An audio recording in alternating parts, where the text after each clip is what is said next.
Naam, uhali gani mtazamaji wa TVE, karibu katika taarifa ya habari tukujuze yale yaliyojiri kutoka chumba cha habari. Mimi ni Godwin Mawanja nikikusomea habari za kitaifa na kimataifa. Habari za biashara zitasomwa na Anezia Masinde, na kwenye habari za michezo tutakuwa naye Mohamed Jamal. Karibu hadi tamati. Kifuatacho ndani ya TVE habari. Serikali kupitia Wizara ya Katiba na Sheria yafanikiwa kuandika sheria 300 kwa lugha ya Kiswahili. Benki Kuu ya Tanzania yapiga marufuku malipo ya miamala ya ndani ya nchi kwa fedha za kigeni. Na katika habari za kimataifa, Trump asisitiza mazungumzo kati ya Urusi na Ukraine yatarajiwa kuanza.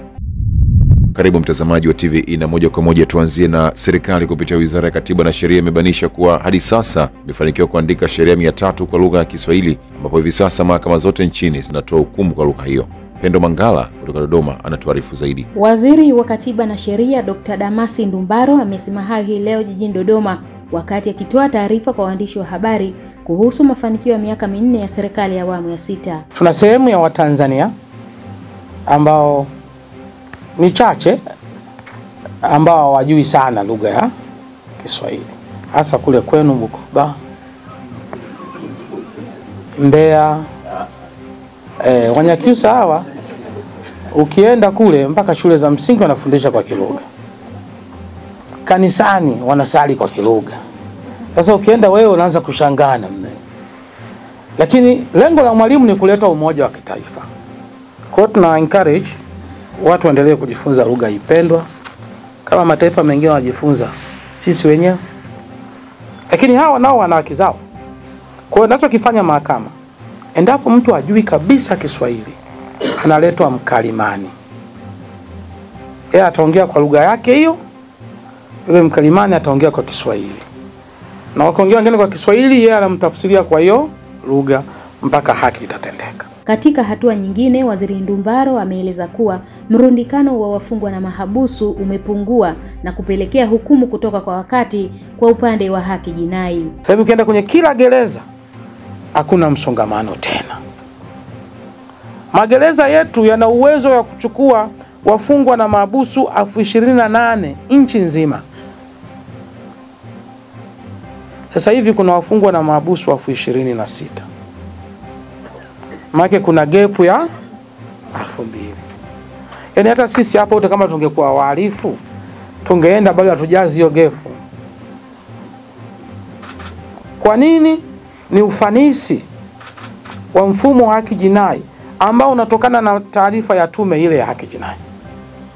Masuala ya kiutawala tumeanza kuyashughulikia. Hata hivyo, amesema kuwa wamekuwa na kampeni ya kisheria ijulikanayo kama Samia Legal Campaign, ambapo imetoa elimu na msaada wa kisheria na wameshawafikia watu takriban milioni 2.6 katika utoaji wa elimu pamoja na msaada wa kisheria. Asante sana Pendo Mangala kwa taarifa hiyo. Katibu Itikadi, Uenezi na Mafunzo wa Chama cha Mapinduzi CCM Taifa, Amos Makala, amesema mchakato wa uchaguzi nchini umefanywa maboresho makubwa kwa kushirikiana na maoni ya wadau mbalimbali wakiwemo viongozi wa dini, vyama vya siasa na mashirika ya kiraia. Taarifa na Joel Maduka kutoka Geita. Akihutubia mamia ya wananchi katika mkutano wa hadhara uliofanyika katika kata ya Mganza wilayani Chato mkoani Geita, Makala amesema kuwa wananchi hawapaswi kudanganywa kuhusu mchakato wa uchaguzi kwa kuwa tayari serikali imefanya mageuzi muhimu yanayolenga kuongeza uwazi na ushirikishwaji. Lakini mimi ngoja niseme, mabadiliko yamefanyika. Mabadiliko ya sheria ya uchaguzi yamefanyika. Dr. Samia alipoingia alisikia maoni ya wadau wa siasa, asasi za kiraia, viongozi wa dini, vyama vya siasa. Haraka akaunda kikosi kazi chini ya uongozi wa Profesa Mkandala. Mswada ukaingizwa bungeni. Wabunge wetu akina Kelemani wakatimiza wajibu wao. Bunge likakamilisha, tukapata sheria kubwa 2 zinazohusu uchaguzi. Wakati huo baadhi ya viongozi wa mkoa wa Geita wameelezea mafanikio ya maendeleo yaliyopatikana chini ya serikali ya awamu ya 6. Mkuu wa mkoa wa Geita Martin Shigela amesema serikali imeendelea kutekeleza miradi mbalimbali ya maendeleo ikiwa ni sehemu ya utekelezaji wa ilani ya CCM. Naye mbunge wa jimbo la Chato Dr. Medad Kalemani amesisitiza kuwa miradi hiyo imekuwa na mchango mkubwa katika kuboresha maisha ya wananchi. Mheshimiwa Rais Dr. Samia Suluhu Hassan ameendelea kutuletea fedha za elimu bila malipo. Leo tunapozungumza, Mheshimiwa mgeni rasmi, fedha ambazo zimeletwa kwenye elimu bila malipo kwa miaka minne ni zaidi ya bilioni 60. Tunapata bilioni 1 na milioni 200 kila mwezi, zinakwenda kwenye shule za msingi na shule za sekondari. Na lengo na dhamira ya kazi hiyo ni kuwaruhusu watoto wetu wasome na wasizuiliwe kuingia darasani kwa sababu mzazi hajatoa mchango wa maji. Wananchi hawa pamoja na kuwa na karibu na Ziwa Victoria walikuwa wanapata kero kubwa sana ya maji. Lakini mwaka juzi na mwaka jana Mama Samia katupa bilioni 6 kuleta maji kutoka Ziwa Victoria na kusambaza kwenye vijiji 17 vya kata hizi za jirani. Naomba tumpigie makofi mengi sana Mama Samia. Makara anaendelea na ziara yake mkoani Geita yenye lengo la kuzungumza na wananchi kuhusu utekelezaji wa ahadi za uchaguzi na kuhamasisha ushiriki wa wananchi katika mchakato wa uchaguzi wa rais, wa bunge na madiwani unaotarajia kufanyika hivi karibuni. Asante sana Joel Maduka kwa taarifa hiyo. Mwanasheria mkuu wa serikali Hamza Johari amesema uzinduzi wa huduma za kisheria katika mkoa wa Singida utasaidia kutoa huduma za bure za kisheria na weledi ili wananchi wapate nafuu ndani ya mioyo yao. Kwa undani wa taarifa hiyo tuungane na Amini Nyaungo. Amesema hayo katika uzinduzi wa kliniki ya kisheria ambayo itadumu kwa siku 7 mkoani Singida ili kuweza kusaidia masuala ya kisheria. Mheshimiwa mkuu wa mkoa alikuahidi kwamba tutatoa huduma hii bure na kwa weledi kubwa. Na zile tutakazozitatua na zile ambazo tutaendelea kuzifuatilia, basi tutazipa umuhimu mkubwa kuhakikisha kwamba wananchi hawa wote ambao tutakaowaona tutakapoondoka hapa wao wamepata nafuu kubwa ndani ya mioyo yao. Katika hatua nyingine, Hamza amesema kuwa watawasikiliza wananchi wote ili kuweza kutatua kero zao, akisema kuwa Singida migogoro mingi ni upande wa ardhi. Na sisi tuna hamasa ya kulifanya hilo. Tuwasikilize hao wananchi wote kero zao ili tuweze kuwapatia haki zao. Tutasikiliza kero zao katika maeneo yote, na katika eneo ambalo kwa haraka wakati nakuja huku maana lazima unuse unapokwenda, hii tatizo kubwa kweli linalowasumbua ni nini? Mheshimiwa mkuu wa mkoa, hapa kuna matatizo mengi katika masuala ya ardhi. Kwa hivyo tumekuja tuwasikilize. Kwa upande wake, mkuu wa mkoa wa Singida Halima Dendego, ambaye pia ndiye mgeni rasmi wa shughuli hiyo, amesema kuwa lengo la kliniki hiyo itasaidia kuweza kupunguza mashauri pamoja na migogoro ambayo imegharimu serikali fedha nyingi. Lakini malengo makubwa ni kupunguza mashauri au migogoro dhidi ya serikali ambayo imekuwa ikigharimu serikali fedha nyingi, lakini wananchi wenye changamoto mbalimbali kupatiwa huduma za ushauri wa kisheria na mawakili wa serikali kutoka taasisi mbalimbali. Kuwawezesha mawakili wa serikali kusimamia utawala wa sheria katika maeneo yao, kuwawezesha mawakili wa serikali kushirikiana na wadau wengine katika kutatua kero za wananchi, kupunguza malalamiko ya kisheria kutoka kwa wananchi, kutoa elimu ya sheria kwa umma katika kushughulikia changamoto mbalimbali katika maeneo yao, kutoa elimu ya sheria kwa viongozi na maafisa wa serikali ili watoe maamuzi kwa kuzingatia sheria. Wananchi nao waliweza kuhudhuria katika tukio hilo, nao pia wameweza kuzungumza. Lakini kwa upande wangu mimi naishukuru serikali kwa kuliona hili, na hii kliniki itawasaidia jamii yote, wananchi wote wa Tanzania, lakini hususan wananchi wa mkoa wa Singida. Kwa hili jambo lilotokea la kisheria kutoka kwenye mkoa wetu wa Singida, kwanza tumsifu kwa moja kwa moja Mama Samia kwa kutuletea habari njema kama hii. Asante sana Amini Nyaungo kwa taarifa hiyo.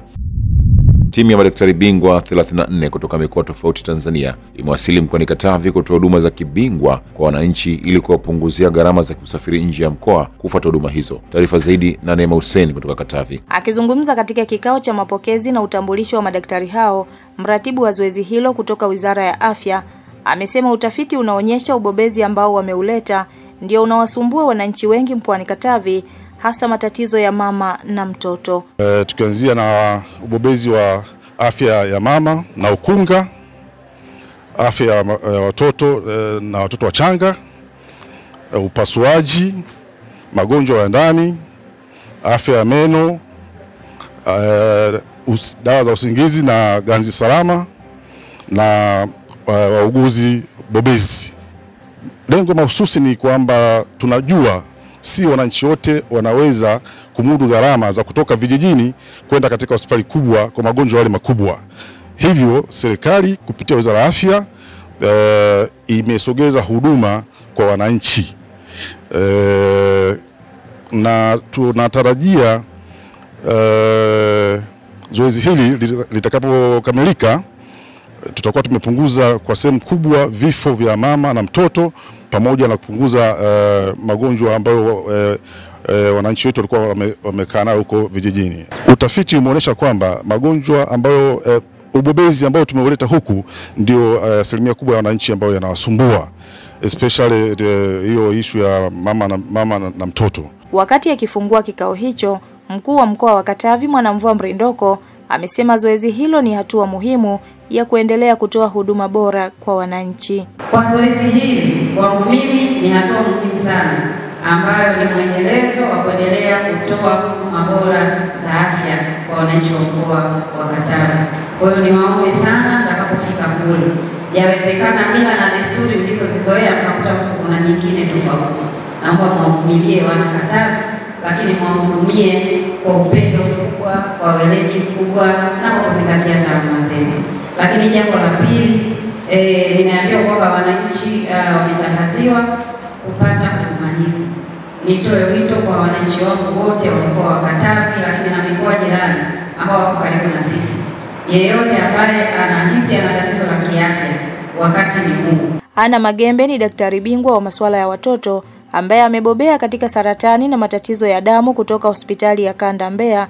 Amesema lengo lao ni kusogeza huduma za kibingwa kwa wananchi. Na lengo letu hasa ni kutoa na kusogeza huduma kwa wananchi, huduma za kibingwa na kibingwa bobezi kwa gharama ile ile katika hospitali zao za wilaya.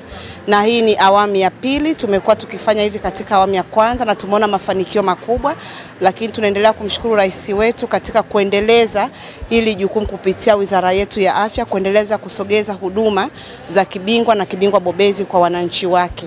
Wataalamu hao wameweka kambi ya siku 6 ambapo watatoa huduma katika halmashauri zote za mkoa wa Katavi. Asante sana Neema Hussein kwa taarifa hiyo.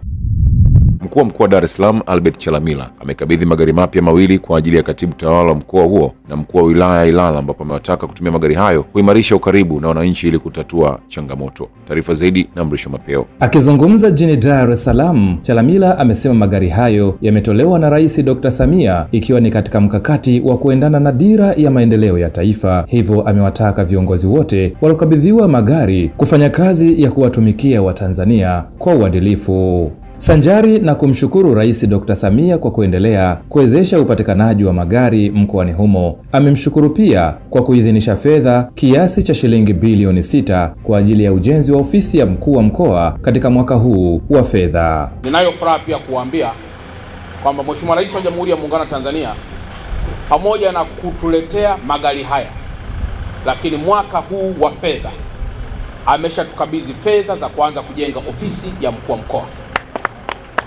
Fedha ambazo ofisi mpaka kukamilika kwake itakuwa si chini ya bilioni 6 kwa maana ya physical infrastructures. Na kwa mantiki hiyo ofisi, na hapa tumegawa gari la katibu tawala, gari la mkuu wa wilaya, na kuna magari mawili yalikishatangulia, mkuu wa wilaya wa Temeke na mkuu wa wilaya ya Kinondoni. Lakini pamoja na haya, wakati tunapokea magari haya, tunapaswa kutambua kwamba tunapokea vifaa hivi in connection na dira ya taifa letu, kwamba tukafanye kazi kwa Watanzania ili kuweza kubadili hali ya maisha yao, lakini kusikiliza kero zao, kutatua kero zao, pamoja na kupata ushauri pia kutoka kwao kwa namna wanavyotamani serikali yao iweze kuwa. Chalamila ametumia nafasi hiyo kuwakumbusha viongozi na wananchi wa jiji hilo kutambua kuwa mwaka huu ni mwaka wa uchaguzi, hivyo ni muhimu kuendelea kuhuisha taarifa zao ili kuweza kushiriki uchaguzi mkuu wa mwezi Oktoba. Nafahamu mwaka huu ni mwaka pia wa uchaguzi.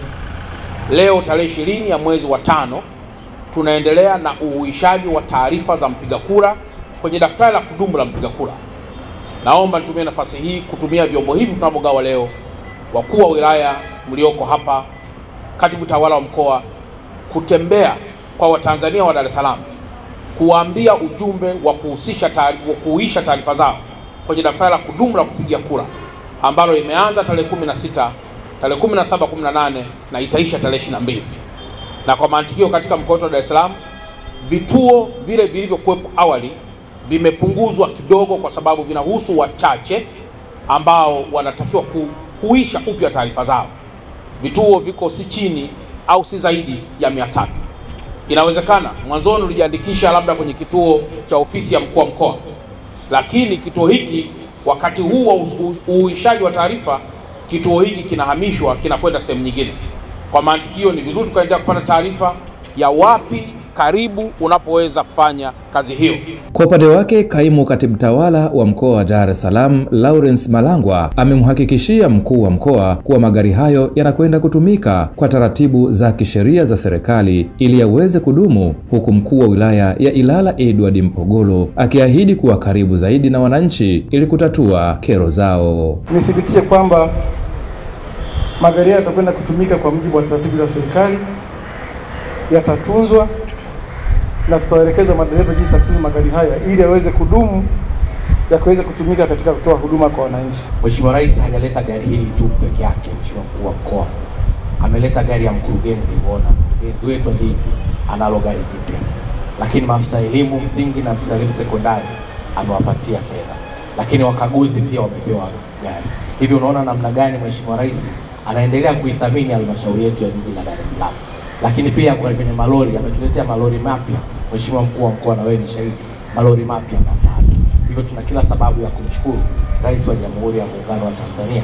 Kwetu sisi tunasema anatupenda sana Ilala. Asante sana Mrisho Mapeo kwa taarifa hiyo. Kwa wilaya Njombe, Juma Sweda amewataka wananchi wa wilaya Njombe wanaonufaika na mpango wa kunusuru kaya masikini TASAF kulima zao la parachichi kwa kufuata kanuni za kitaalam ili zao hilo liweze kuondoa katika mpango huo. Taarifa zaidi na Ibrahim Mlele kutoka Njombe. Mkuu wa wilaya Njombe amezungumza hayo aliposhiriki zoezi la ugawaji wa miche ya parachichi kwa wanufaika wa mpango wa kunusuru kaya maskini yani TASAF lililoandaliwa na kata ya Njombe mjini kwa kushirikiana na halmashauri ya mji wa Njombe, ambapo amesema kuwa kama wananchi wa wilaya ya Njombe na hata mkoa wa Njombe watawekeza nguvu nyingi katika zao hilo, ni wazi litawaondoa katika mpango huo. Tunaigawa bure kapande, lakini mwingine anachukua ule mche ataenda kuuacha uharibike, ufe, ukauke. Alafu baadaye akishafikia umri fulani anasema niingizeni kwenye TASAF. Wakati tunakutengenezea utajiri wako kwa sasa na wa baadaye. Nimewaambia hii miti ya parachichi ni pension. Ukiipanda ukaitunza itakutunza baadaye. Sasa ndugu zangu, na hapa nimeambiwa watu zaidi ya 1,800 ni walengwa wa TASAF. Lakini hii TASAF hii ni kaya maskini. Usifurahie sana ukipo kaya maskini. Furahia sana kujikomboa kutoka kwenye umaskini kwenda kwenye utajiri. Ufurahie sana kwamba mimi nimejikomboa leo, ninatoka kwenye laana ya umaskini, sasa naenda kwenye utajiri. Enos Rupimo ni mtendaji wa kata ya Njombe mjini, hapa anaeleza dhima ya ugawaji wa miche hiyo kwa wananchi.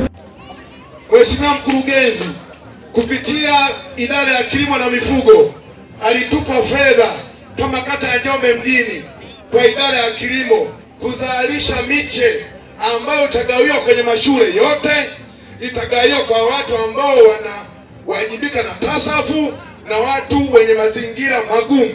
Ndio maana leo tulivyokuomba uje ushiriki nasi, uhusika kwa njia moja au nyingine kuhakikisha miche aliyotuwezesha mkurugenzi wa halmashauri ya mji wa Njombe inagawiwa kwa amani na upendo. Tadei Luoga ni afisa kilimo halmashauri ya mji wa Njombe. Hapa naeleza namna halmashauri hiyo inavyonufaika na mapato yanayotokana na zao la parachichi. Katika mapato kwenye mwaka huu wa fedha, parachichi ilikuwa imekasimiwa kukusanya zaidi ya shilingi milioni 75.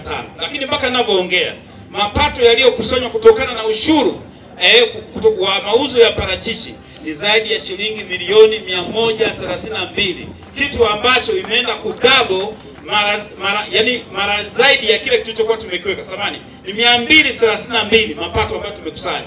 Kwa hiyo utaona kabisa jinsi gani zao hili linaenda kuchukua nafasi ya kwanza. Wananchi walionufaika na zao hilo wameeleza namna watakavyoitunza miche hiyo ili ije iongeze kipato katika familia zao. Akaona kwamba ni zao ambao kwanza ni dhahabu ya kijani, akaona umuhimu wake ili zao, akapanda, linaweza kuondoa udumavu.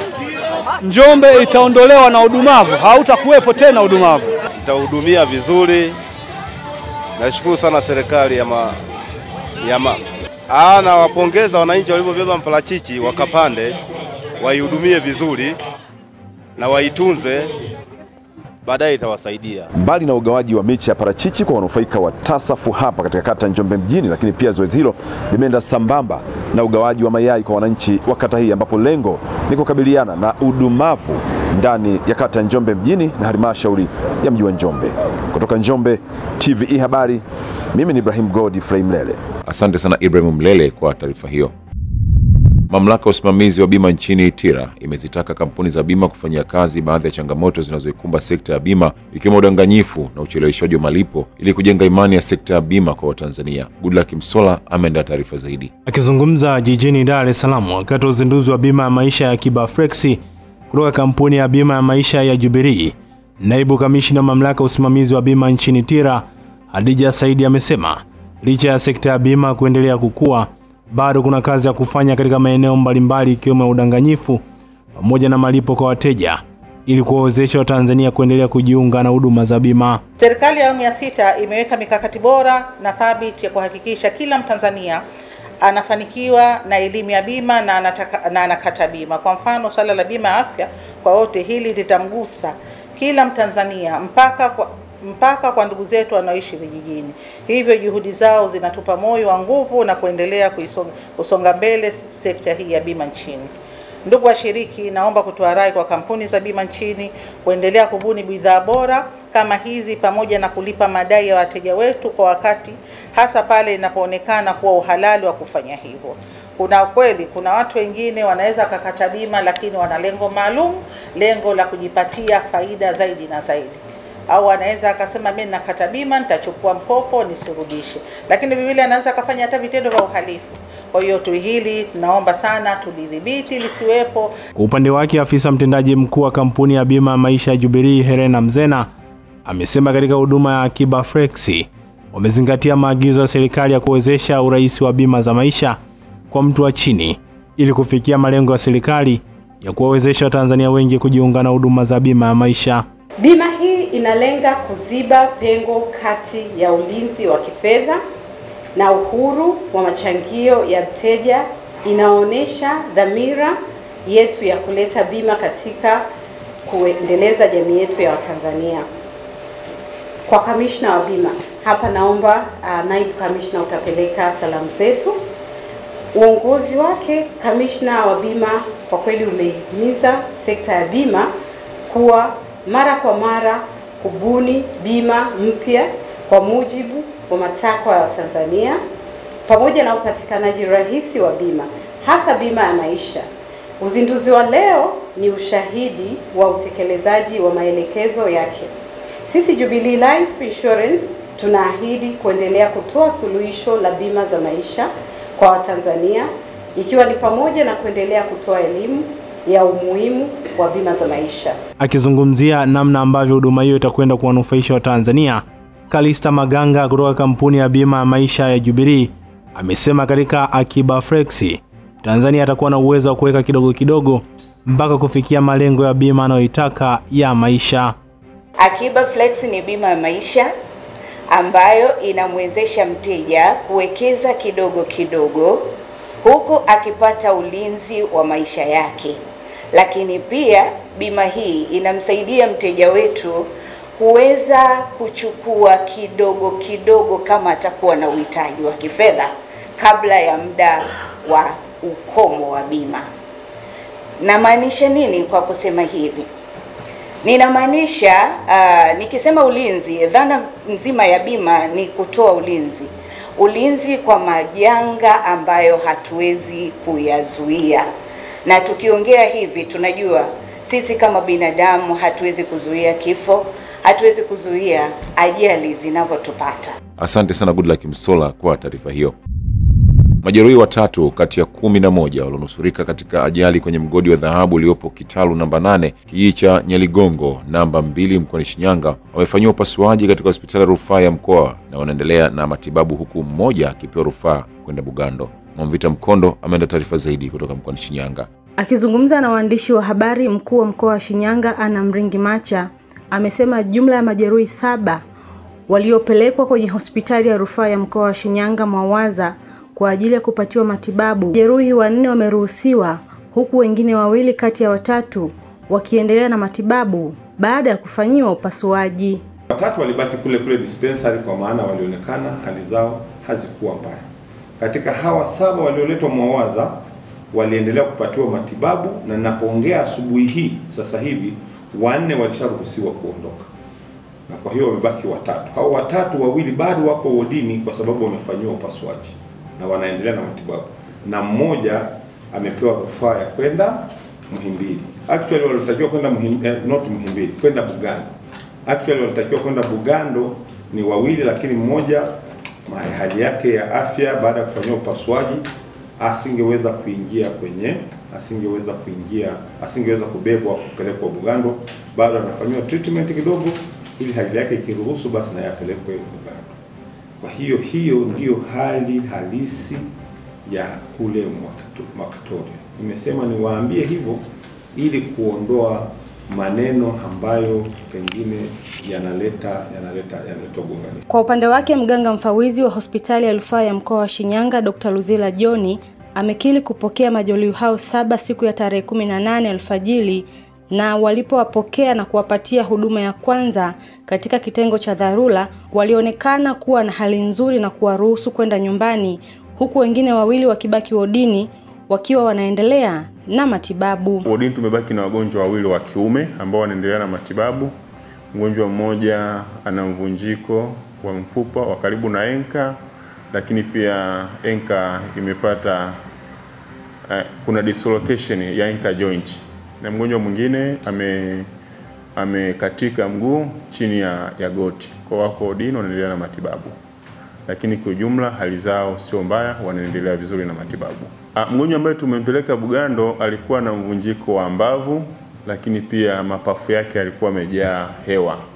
Kwa alienda kwa ajili ya huduma zaidi ya mapafu na mvunjiko wa mbavu. Mmoja wa majeruhi wa ajali hiyo, Zakaria Bachangwana, ameelezea hali halisi ya tukio hilo. Sasa siku hiyo tulienda tukakuta vile vigari vikubwa kwa vinafanya kazi. Sasa vifo vinapita vinafanya kazi, na sisi tukawa tunaokota mawe pale. Sasa ilijitokeza mida karibia saa 6 hivi, mlima wote ukashuka, watu hatuna pa kukimbilia.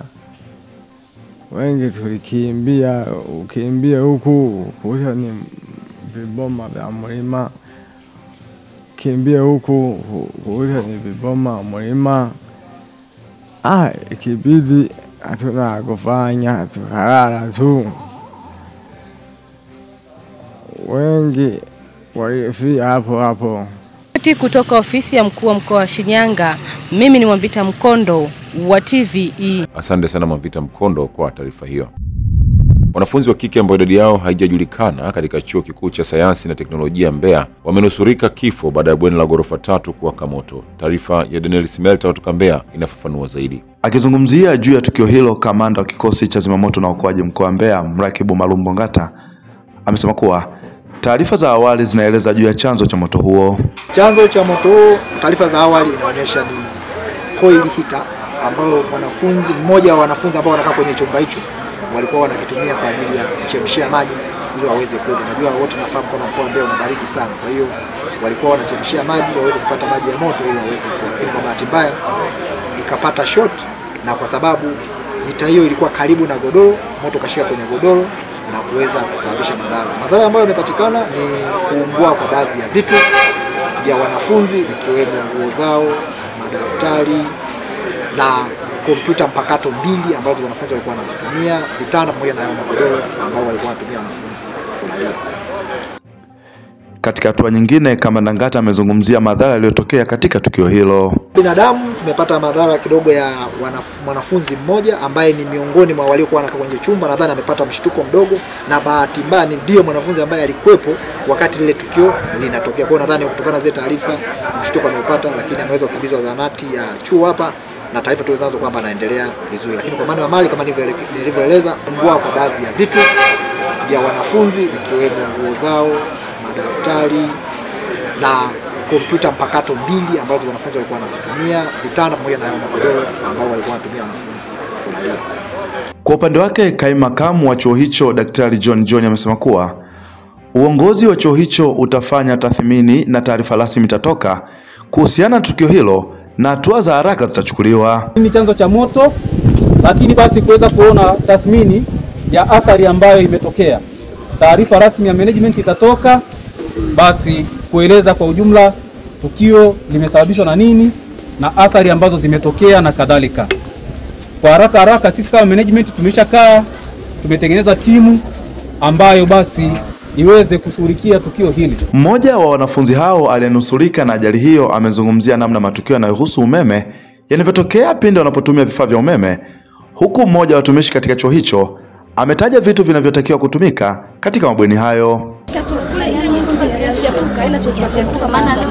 Inafanyaje? Bado nisikia ndani yako. Kinafyatuka. Ukiwa unanyosha tu hivi kinafyatuka kile. Hata si hapo tukule hii hapa hata hivi kinafyatuka. Kwa hiyo maana wewe usaidie. Sawa. Lakini pia tunaomba pia milango ya huko nyuma mtusaidie iwe wazi. Kwa kama leo imetokea shida wote tumetokea huko, ndio mwingine ambilingika huko ameumia na nini. Kwa hiyo tunaomba ile milango pia hiyo inakuwa wazi. Na waruhusu wanafunzi. Hapana, waruhusu. Sasa ilikuwa iko hapo.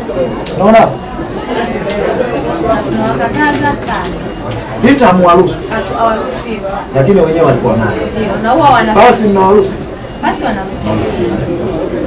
Ripoti katikati ya jiji la Mbeya, mimi ni Daniel Smelta, TVE Habari. Asante sana Daniel Smelta kwa taarifa hiyo.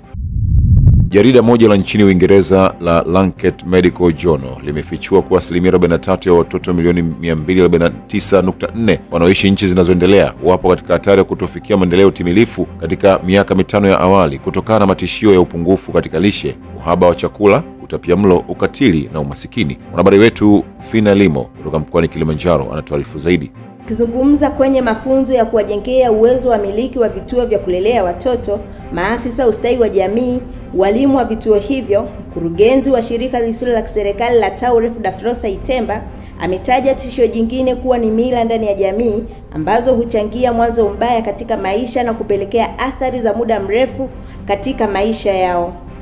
Amesema ukosefu wa makuzi na maendeleo ya awali ya mtoto na hasa fursa za ujifunzaji wa mapema huathiri sana uelewa na tabia ya mtoto anapoelekea katika umri wa mtu mzima. Watoto wanaoishi kwenye maeneo yaliyo pembezoni ambao wapati fursa za malezi ya awali, tunawajengea madarasa ili wakishakuwa pamoja, wale watoto kati ya miaka 3 mpaka 5 basi wanapewa elimu ya awali, lakini pia wanapata fursa ya kupata lishe bora, wanapata fursa ya tunazungumza na wazazi wao kwenye vikao vya wazazi kuhusiana na malezi yenye uwajibikaji.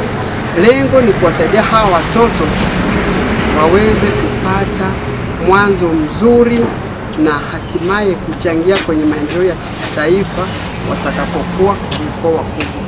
Kwa hiyo sisi jitihada zetu ni kuchangia jitihada za serikali na tukijua kwamba serikali haiwezi kufika kila mahali. Mchungaji kiongozi wa kanisa la Kilimanjaro International Christian Center, Glorious Show, amesema watoto wanatakiwa kupata elimu ya makuzi kwa watoto kuanzia miaka 0 hadi 8 ili kupata watoto wenye maadili mema. Swala zima la maadili ya watoto pamoja na makuzi yao, Biblia inasema mlee mtoto katika njia impasayo, naye hata iacha hata atakapokuwa mzee. Ukiwekeza kwenye ngazi ya awali ya utoto, yule mtoto atabaki na yale malezi. Lakini ni kweli ya kwamba tabia nyingi zinajengwa kuanzia mwaka mmoja mpaka miaka 8. Baada ya hapo, kama tabia haikujengwa ndani ya kipindi hicho, utakuwa umechelewa. Kwa hiyo mtu yeyote aliyekabidhiwa mtoto kuanzia umri wa mwaka mmoja mpaka miaka 8 anayo nafasi kubwa sana ya kuijenga tabia ya mtoto kwa namna hiyo. Ukisoma kitabu Kuzi, ile nafasi unayokaa nayo mtoto wako kuanzia mwaka mmoja mpaka miaka 8 ni ya muhimu sana.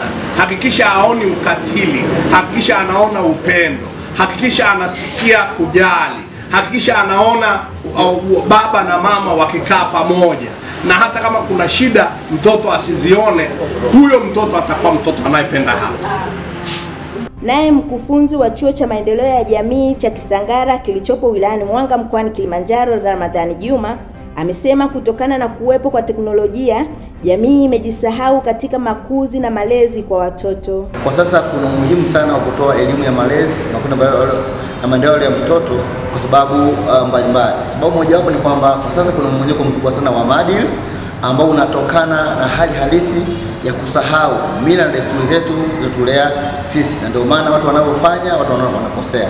Lakini cha pili, kuna maendeleo ya sasa ya teknolojia. Katika mkoa wa Kilimanjaro, 32% ya wakazi ni watoto wadogo, ambapo wanahitaji malezi bora ili kuwaepusha na hatari za udumavu, ambapo ubongo wa watoto hukua kwa 90% afikishapo miaka 8. Mtazamaji, hii ni taarifa ya habari na mimi ni Godwin Mawanja. Tupate mapumziko mafupi kisha tutaendelea na taarifa ya habari. Kifuatacho ndani ya TVE habari. Benki Kuu ya Tanzania yapiga marufuku malipo ya miamala ya ndani ya nchi kwa fedha za kigeni.